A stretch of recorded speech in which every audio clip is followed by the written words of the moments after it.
Flip to Freedom, episode number 8. Hello again, this is Sean Terry from the Flip to Freedom podcast. I'd like to welcome you to episode number 8. Now, I'm here to help you escape the 9 to 5, get out of the rat race, and live the lifestyle of your dreams by learning how you can make an absolute fortune flipping properties in your spare time, even if you're just getting started today. Now, in this episode, we are going to continue our discussion on the 7 effective steps of wholesaling. We covered how to find motivated sellers. And in this episode, we're going to talk about getting the contract, actually going on the appointment, getting the contract, and then opening up escrow. Now, this is a great episode because it's my favorite part. It's actually where you go get to meet the seller, you get to see the house, and you get to negotiate the deal, get the contract, and once you get the contract, that's when you're making some money right there. All right? Now, remember, if you'd like to download my free comprehensive blueprint on how to quit your job in 19 weeks or less, please visit flip2freedom.com. And I can tell you, it's extensive. It took me months to put this report together. And there are sections, it's not a report, it's a book actually, but there are sections, it'll explain each week in detail what you specifically need to do. There's pictures in there, there's examples, there's resources, there's websites on how to negotiate, how to find the sellers, what websites we use and what they say to find those sellers, what tactics do we use for driving traffic to the websites, what we use specifically for our direct mail marketing that we get an 11.2% response rate. It's unbelievable. I'll just give you an example before I get into the podcast. Yesterday, we got a lead that came in off a bandit sign for a property here in Phoenix, and also I was also working on a follow-up from a lead that came from the internet, from our Google advertising, for our pay-per-click advertising there, that hit our website. So between those two, I was working on them, and they happened to come to a head right then and there yesterday, where I actually went out and I got a contract on the first property. I walked through it, met with the seller, negotiated with them, got it under contract for a great price.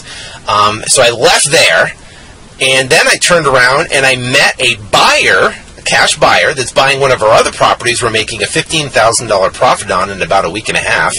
And then I went and met the seller for the other property and walked through the house with him, looked at the property, negotiated with him, got the contract and everything. So today I had to actually run out. I had to put lock boxes on them, got the keys made, took a bunch of pictures, and it's going to be out on our out to our cash buyers probably first thing tomorrow, so we can sell those. So, anyways, on those particular, just yesterday alone, we'll probably make $10,000-$12,000 on the first one. We made $15,000 selling the property to that cash buyer, another $10,000 to $12,000.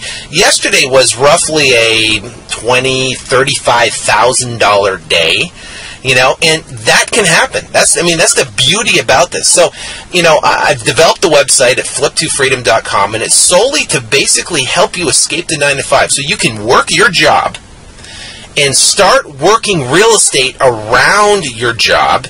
By generating leads and calling people back and setting appointments, and basically make enough money to put in the bank so you can quit your job. Now, I always tell people, I say get a year's worth of income in the bank. And that means you'll have been successful buying and selling properties, doing exactly what we're talking about here. And then get a year's worth of income in the bank, and then you can make a good decision whether you want to quit or not, and then go full-time. And I'm telling you, the lifestyle of a real estate investor is phenomenal. You get to come and go as you please. Wake up when you want to wake up. I went to the gym this morning, woke up, got the kids to school, went to the gym, talked on the phone, did some, emails, went out and got the lock boxes done on the keys, but, and then, come here and record a podcast. And believe me, I'm not a podcaster, so if I do apologize for the if the audio sound isn't as crisp and clear as some of the other professional podcasters. I'm a real estate investor, and I'm just here to try to add value to other people, try to help other people out, and show them how they can get out of the rat race. Because I know the time when I was working a job, I just hated answering to people. I used to spend 4 years in the Marine Corps, and I'm just the type of person, I don't know if I'm ADHD or whatever it is, but I just cannot answer to other people. And one thing I like about real estate investment is you can make as much money as you want, and you can have the freedom to do things that you want to do. All right, now let's get into this episode, getting the contract and opening up escrow. All right, so you've marketed for sellers, you got a phone calls that came in, you called the people back, you got the information from them that we talked about in the last episode, and you now have set an appointment with them to go view the house. So what do you need to have with you so you can go on that appointment so you can succeed? The first thing you need is you have to have comparable sales. I mean, people want to know what properties are selling for around them. Another thing you want to do is have a filled out purchase contract. The next thing is a letter of authorization. And the next thing after that, fourth thing, is a camera so you can take pictures of the property, which I didn't do yesterday, and I had to drive all the way back there and take pictures, which I don't like to do. It's a waste of time. Anyways, so let's talk about comparable sales. When you're finding comparable sales, you can use either Zillow.com, eAppraisal, like sites like that, or you can use the MLS. My wife is a real estate agent. I use the MLS. Actually, she does. I have her comp out the property for me, and then I know what properties are actually selling in the area. If you don't have access to the MLS, you can work with an agent, send them the property, and see if they can find comparable sales within a tight range, usually within a quarter mile. Now, here's the parameters you want to give your real estate agent. You want to find properties within 200 or 300 square feet of the subject property. You want to find properties that have sold in the last 90 days. You want to find properties that are at least within 1 mile. I prefer a quarter mile. Close, tight-in comps, quarter mile. Now, why am I asking for these parameters? Because that's what an appraiser is going to look for. They're going to look for, properties within a 1 mile, within 200 or 300 square feet, and it's light property. Now, most of the properties that we go on are distressed properties. They're not mint condition. So you don't want to take comparable sales that are renovated properties. That would be your after repair value. What you think you can, what do you think you can, someone that's going to fix and flip the property, what they can sell it for. What you're looking for is the worst distressed comparable sales in the neighborhood or active listings in the neighborhood to give an idea of what the property's worth. Now, so you do that. Now you print those out, and you're going to bring those with you. I have a folder, okay, and I have the comparable sales in the folder, and I can reference them. The next thing you want to do is have a filled out purchase contract. We use the Arizona regular residential real estate contract that all the realtors use here. You can talk to an agent and get their copy of your state's real contract, or you can download a purchase contract online. The first contract I ever used, I got at Staples, actually, and that's the contract I used to get my first deal way back when. A letter of authorization. A letter of authorization is a simple letter allowing you to talk to the bank to be able to pull payoffs, or allow the title company to pull payoffs from the bank. Okay, and obviously a camera so you can take pictures. Now, before you go into this. Now, you have a folder, you have all this information, you have the contract, you have the letter of authorization, you have a camera, you got the pens, of course, you got the comparable sales, you got all that stuff, and now you're on the way to the appointment, you're driving there. You got to get yourself mentally prepared to go in and get this contract. And now, first off, you want to assume the sale, and how do you assume the sale? You assume the sale by just knowing you're going to get it. And because you're a professional, or you're part-time, I guess, but you're going in to get the contract, right? You should know exactly, specifically, where you need to be able to make money on the property. Okay? So let's say theoretically, and how do you figure out that? And I've talked about this in the previous episodes, but I'll recap it real quick for you. If a property is worth $100,000, right off the bat, you take 70% of that, so $70,000.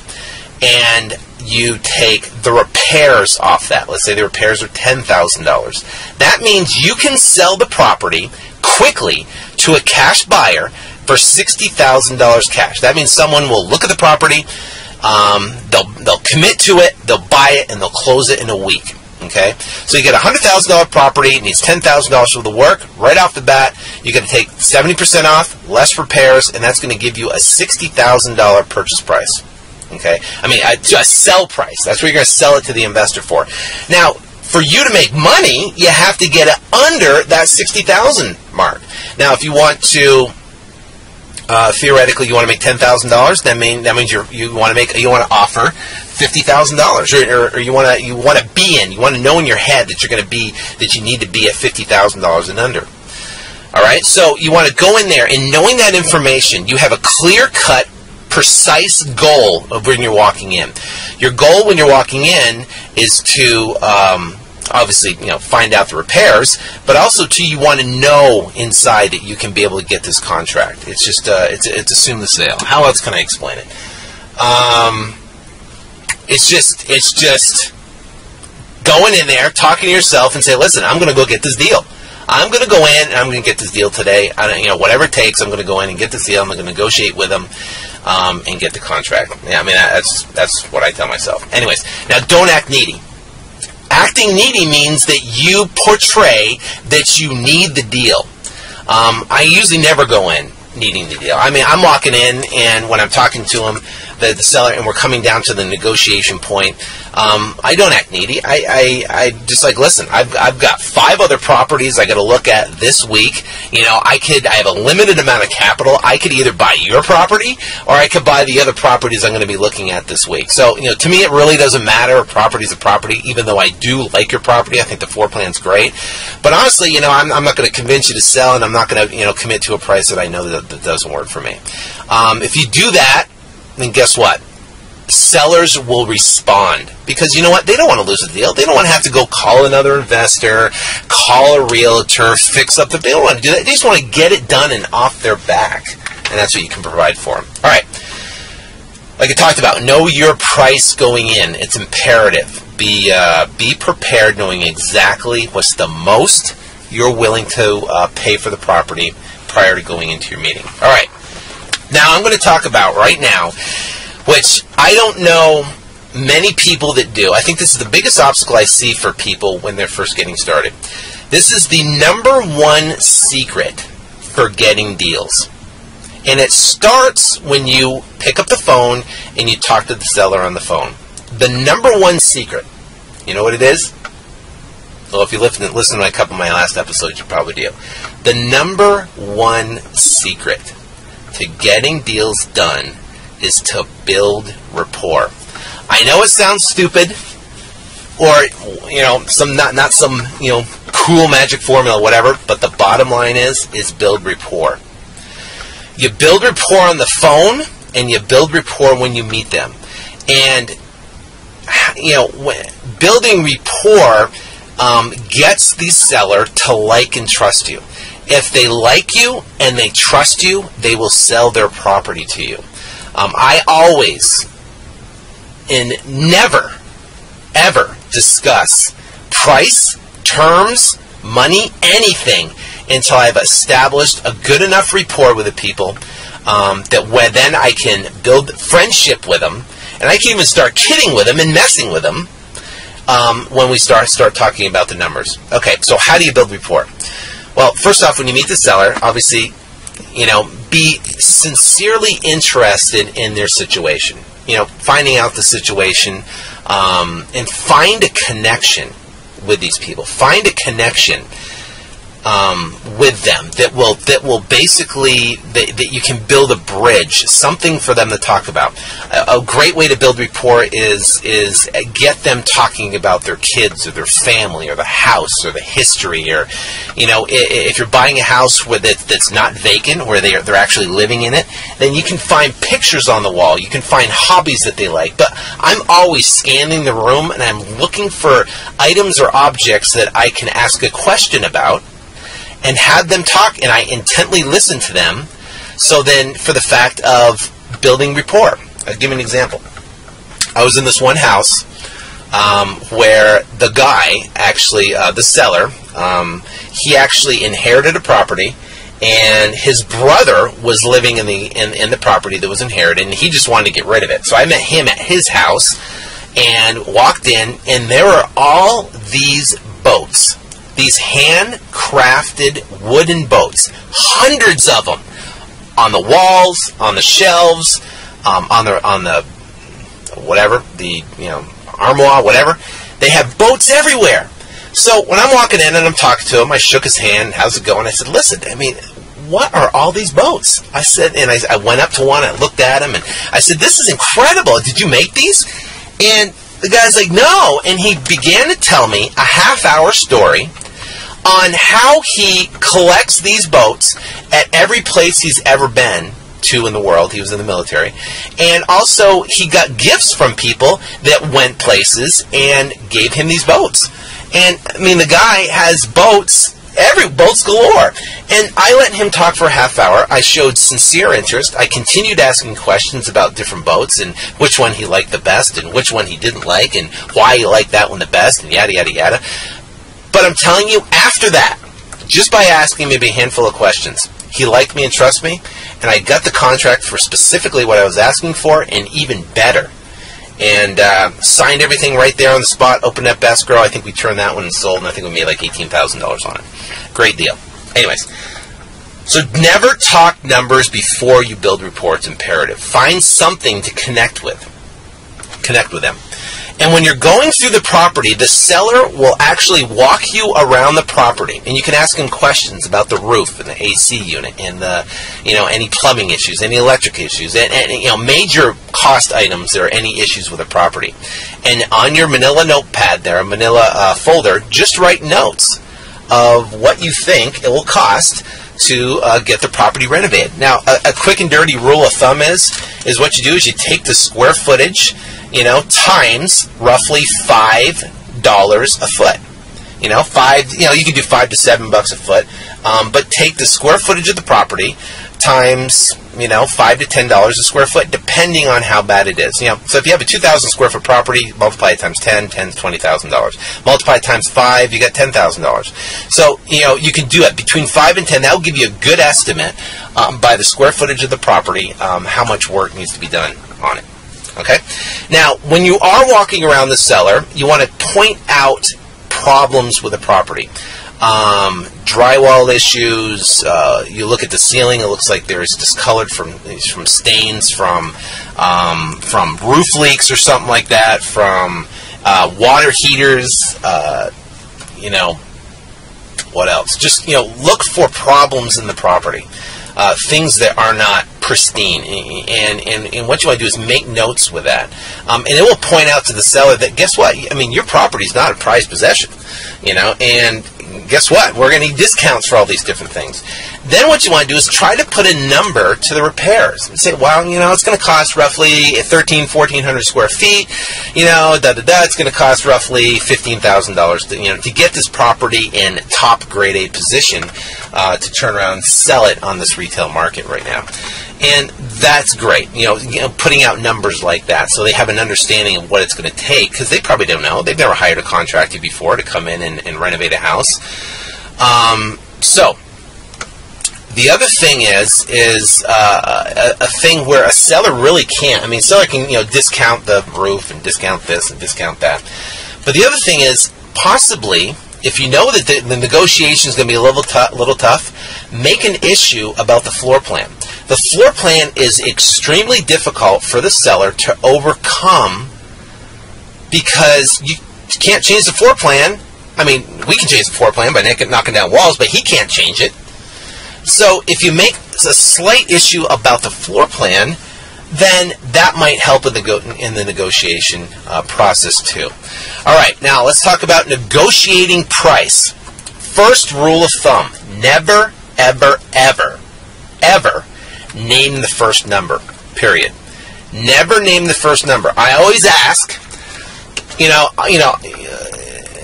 first off, I always ask how quick would they need to sell. How fast you need to sell. If I could close quickly, would that be good for you, or you want to wait 2 or 3 months? And they'll say, well, I want to close quickly. If they say, listen, I want to close as soon as possible, it'll be great. I'll say, great. Now, if I could close as soon as possible and I could pay cash, what's the absolute minimum price you would take if I could pay cash and do a contract today? And then shut up. Don't ask again. Don't say another word. There'll be silence. Probably about 3, 4, 5, 6, 7 second pause between when you ask that question and then you get some sort of response. Now, during that time, I'm telling you, shut up. Don't say a word. If you say something after that point, then you're going to lose the deal. Or you're not going to lose the deal, you're just not going to get it for the price you want. Ask the question, be quiet. And as soon as they come back with an answer, yesterday, I asked the lady, I go, what's the minimum cash you would take if I could close quickly on this property? She goes, $50,000. Now, I was thinking she was going to say 60 or 70, honestly. But she came back and said $50,000. I was like, okay, cool. I said, between the floor plan and the prepares it, doesn't even have a kitchen, is that the best you can do? And she comes back and goes, well, maybe I could do 47. I said, now I knew I had to be at 50. That's where I wanted to be. I wanted to be at 50. So I said, well, listen, I can probably do 40 to get it done.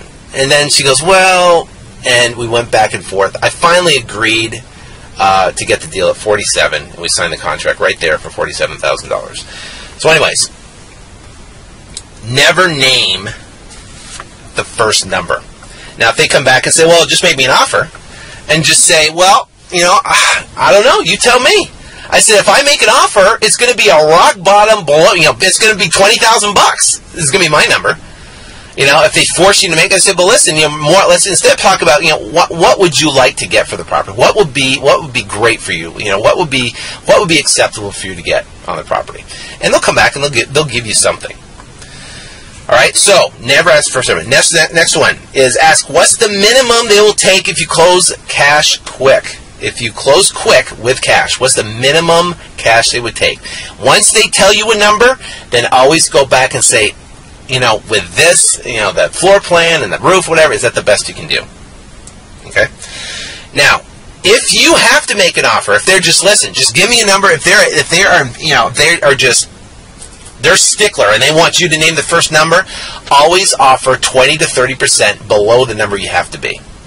All right, that's just my rule of thumb, and it just seems to work. The other one in negotiating is use fear of loss. Now, if you want to understand fear of loss, listen to episode number 3 where I talk about how to negotiate a smoking deal. I go in depth on specifically how to use fear of loss. And fear of loss is, and the way I use fear of loss is, I basically say, hey, listen, like I said, I got 5 properties I can be looking at this week. I have a limited amount of cash. I only can buy probably 1 or 2 out of the 5. I like your property. I have some issues with the floor plan. It needs a little bit more work than I like. But, if you can make a decision today and we can agree on a price today, then I'll commit to it and I'll peg it, and then I'll just have to buy one less property. But I can tell you, if I leave here today, then I can't commit that I can buy it, in the next, couple weeks. I'm going to have to put it in the queue, and I'll have to wait, maybe 2 or 3 months down the road until I free up some more capital to buy the property. That works every single time. If someone needs to sell, that will get them to a decision point, because guess what? If you get it, great. If you don't, that's fine, because you got 5 other deals you're going to look at. There's a plethora of properties out there to purchase. You know what? And if you want me to commit today on a property, then we need to be at this price. And it works It works great. All right, so that's episode number 3, how to negotiate a smoking deal. Now, once you've agreed on price, I always look them in the eye and shake their hand. And I say, okay, we got it, agreed. And then, right when you do that, then you got to break out the contract. You have your pre-written contract, you have your letter of authorization, break out the contract, fill in any information you don't have, and then get them to go and go through the contract with them page by page. You don't have to read every single word. I just, I highlight different sections of the contract. Have them initial the corners and have them sign the end, and now you officially got your first deal. Congratulations. All right.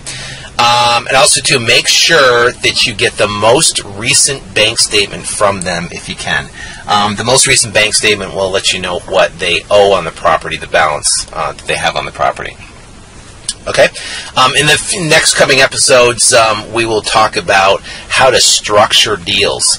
I did 2 different deals yesterday. I structured one full cash offer, $47,000, and I gave myself about a month to close. We'll probably sell it. I texted one of my cash buyer guys today about the property after I put a lockbox on it. He texted me right back and said he's going to go look at it, but he thinks he'll take it. So literally signed it yesterday, sell it today, and then we just have to go through the whole escrow process, which takes about a couple weeks. So anyways, the other deal I structured was I was able to leave the loan in place, a $36,000 loan in place, and I told the seller that I need to keep the loan in place for a 3-year period. Their payment's around $500 a month, and we'll give them $5,000 cash at closing. So if that's it, $5,000 out of pocket. So then we can determine, well, do we want that in our inventory to use as a rental property, or is it do we want to sell it to a retail person for $15,000 or $20,000 down, or do we want to sell it to a fix and flipper for $15,000 or $20,000 down that they can come in and fix it up and sell it, but they don't have to come up with a balance of the $36,000 because I got the seller to basically leave the loan in place, purchased it subject to the existing financing. Okay, we'll get into that. And like I said, if you want to go to fliptofreedom.com, you want to download my free report, I got all this stuff in there, tactics, what to say, how to negotiate, everything. All right. Now, after I get the bank statement, I get the contract signed, I usually walk them through what's going to happen, what to expect. Okay. I used to tell them, say, listen, I'm going to email you the contract. You'll have the contract, in a PDF format via an email. I'm also going to copy the escrow agent's information in the email, so you have that as well. And then I'm going to put a lockbox on the property. Now, this is if it's vacant. If it's not vacant, it's a whole different deal, because then you have to arrange times to have buyers come through the property and look at the property. And then that typically, I'll talk about when you're selling the property to cash buyers, how to work around having an owner there. But in these 2 particular properties they bought, they were vacant, so I just put lock boxes on them, and I told them, said, listen, I'm going to have I got to have my partners come through, I got contractors coming through, I got appraisers coming through, so if the neighbors call you and say that there's people going through the house, don't worry about it. All right, so next thing is the title company might ask for additional information. So they might ask for like an ID statement. They might ask for trust documents. They might ask for other documentation that they might have regarding the loan to get the loan payoff and stuff like that. Okay. Then the title company will call and schedule a signing, and then they'll call us, and then we will close the transaction. Okay. Now let's talk about how to open escrow. Open escrow is real simple. You scan or make a PDF copy of the contract, or you can actually even run down to the escrow office. When I first started, I would just run down there because just to build communication and build a relationship with the escrow officer. But send the contract to your escrow agent via either drive it down there, like I said, or you can send it via email. Then you let the escrow officer know your intent with a property, whether it be that you're going to flip the property, and you're going to do it via a double assignment or an escrow, which we'll get into in the later episodes. Email them the letter of authorization, the mortgage statement, And that's it. Now what happens is they're going to get the escrow, and I rarely ever do I ever put down earnest money. I don't put down earnest money because it's just a pain in the neck. I have to go down there. I have to give them a check, unless someone asks for it. But very, very rarely do I ever put up earnest money. Okay. So when you get the contract, you get the letter of authorization, you get the bank statement, you get all that over to the escrow officer, and then they'll open up escrow. They're going to pull a title report, and the title report will give you the conditions of what needs to happen for you to basically sell the property. And then during that time frame, will take about a week or so, maybe take a couple days, whatever, it depends how fast they are. Then follow up with the escrow agent, make sure everything's completed. And then, now that you know all that, you want to figure out what you're in the property for. You want to figure out, okay, what's the payoff? If you have a hard number on the like on the first deal is $47,000 cash. Well, it's $47,000 cash plus prorated taxes plus closing fees of, let's say, $1,000. So we're going to be in the property for, say, $48,000. The other deal I did yesterday was at $36,000. We basically said we'll take over your existing financing and give you $36,000. My fault. $5,000 cash. So we have to know what the mortgage payoff is. Now, I put in the contract that it should not exceed $37,000, so it shouldn't go any higher than that. If it is higher than that, then I can renegotiate on how much cash they're going to get at closing. So that's important. Knowing what you're in it for, plus closing costs, plus fees. So theoretically, let's say you're, on that one deal, cash deal, in it for $48,000, and you want to make $10,000. Well, turn around and you can know that you can sell it to your cash buyers and put a price on it about $48,000, $49,000, $50,000 to give yourself a little bit of room to negotiate. So that's knowing what you're in the property for. That's all your cost to you. To purchase a property. Okay. Now it's time to sell the property in hours, not days. We'll get into that in the next episode, and that's a blast. We have ways of selling our properties literally within hours. I put properties. We have our short buyers list that I send. I call up or send a text to, and our normal regular buyers. But if for some reason they're not going to take it, we have a database of a lot of thousands of investors, cash buyers, and we'll put it on our site. And we have, which we'll talk about in the next episode. I've got these unbelievable ways of targeting and driving traffic to the site and being able to sell the property extremely quick. Like I said, I put properties out there, and I'll get 2 and 3 and 4 contracts in a matter of an hour or two of the property hitting the site, of people wanting it. Now, I don't play a bidding war. I just take the first come, first serve. First one that comes in gets the deal. Okay, so we're going to talk about that in the next episode, so definitely stay tuned. Subscribe to the iTunes podcast. Go to the website, flip2freedom.com, whatever you have to do to get that, because it's going to be awesome. All right. Now, like I said before, if you have not downloaded my free comprehensive blueprint, make sure you do that at theflip2freedom.com. All this will come together, what I'm talking about. It basically, systematically, step by step, week by week, will show you specifically exactly what you have to do to go from where you are working a job to be able to make enough cash for your whatever you make for an entire year. $50,000, you can get that in the bank, and you can get that in the bank quickly using my system. And it's just, like I said, it's for free. All you got to do is just download it. It's like I said, it took me months to be able to put it together, but I wanted to make sure it was comprehensive. It answered all the questions, and you were able to use it to get success. All right. Till next time, I wish you ultimate success in your real estate investing career. If you have any questions whatsoever, go to Flip2Freedom. On the right-hand side, there is a voicemail. It's a 480 number, a voicemail. You can leave a voicemail, ask a question if you like. I'll get sent it an MP3 file. It's my eVoice account there, and I'll play it on the show. I'll be able to answer your question, or just leave a comment if you have a question as well. I'd be more than willing to help out and see what I can do for you. Okay? Until then, God bless, and we will see you in episode number 9. We're getting up there, huh?